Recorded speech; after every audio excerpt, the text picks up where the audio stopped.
guys, lagi ada di Penjaran Panjalu, Ciamis, Jawa Barat. Oke.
Oke guys, kita akan masuk ke dalam tempat ziarah.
Kita perjalanan pulang dan ini menuruni tangga, kita akan menaiki perahu kembali.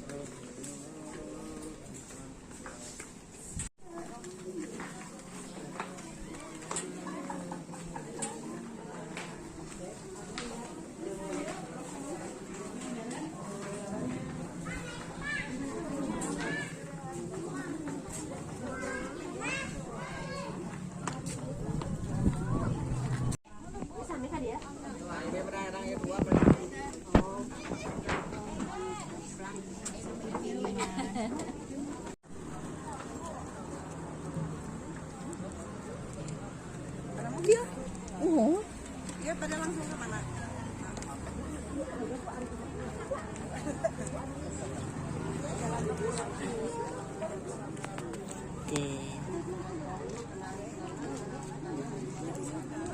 Mari untuk bersilaturahim yaitu ke tempat pertama berdirinya kerajaan Islam di tanah Jawa ini atau di tanah Panjalu ini, dan sekali lagi yang memimpin kerajaan Islam pertamanya pada saat itu di Panjalu tadi adalah Sang Hyang Prabu, yaitu Sang Hyang Prabu Borosngora. Yang memimpin kerajaan Islam pertamanya di Panjalu tadi adalah Sang Hyang Prabu Borosngora.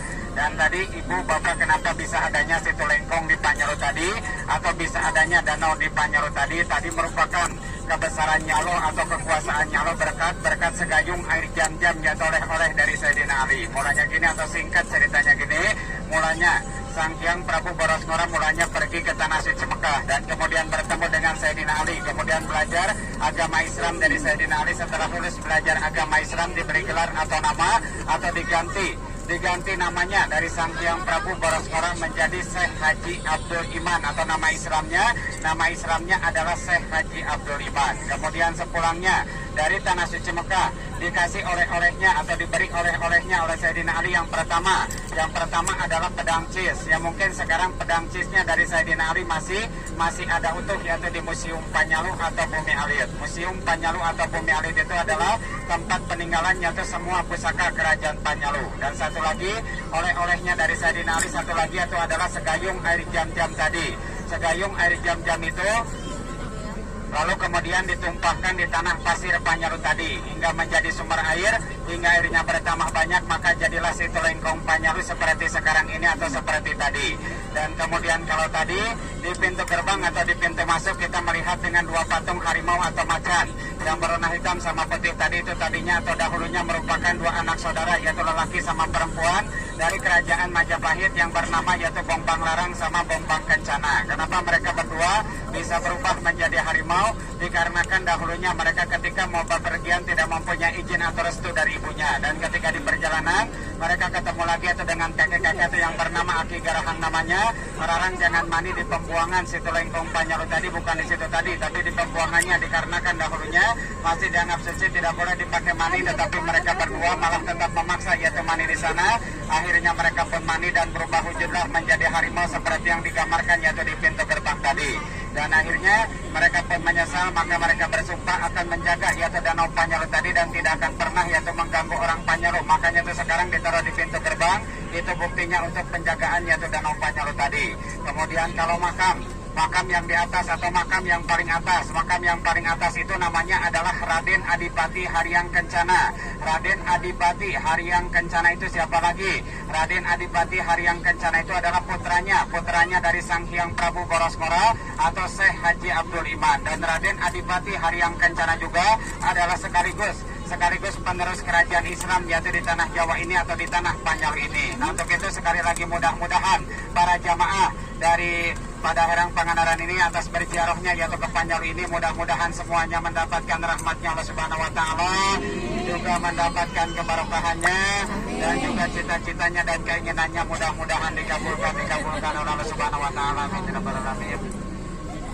Ya para jamaah, saya mohon maaf yang sebesar-besarnya. Dilanjutkan yaitu ke pokok yang kedua, masih tugas dari Bapak Kepala Desanya juga mungkin yaitu sudah tidak asing lagi, yaitu Masjid Agung Panjalu yang berlokasinya persis di samping Museum Panjalu. Saya ditugaskan untuk mencari dana tambahan untuk pembangunan masjid tersebut. Masjid ini ibu bapak sengaja dibangun bisa disebut masjid khusus untuk para jamaah. Soalnya apa? Soalnya ini berkat dukungan seluruh para jamaah, makanya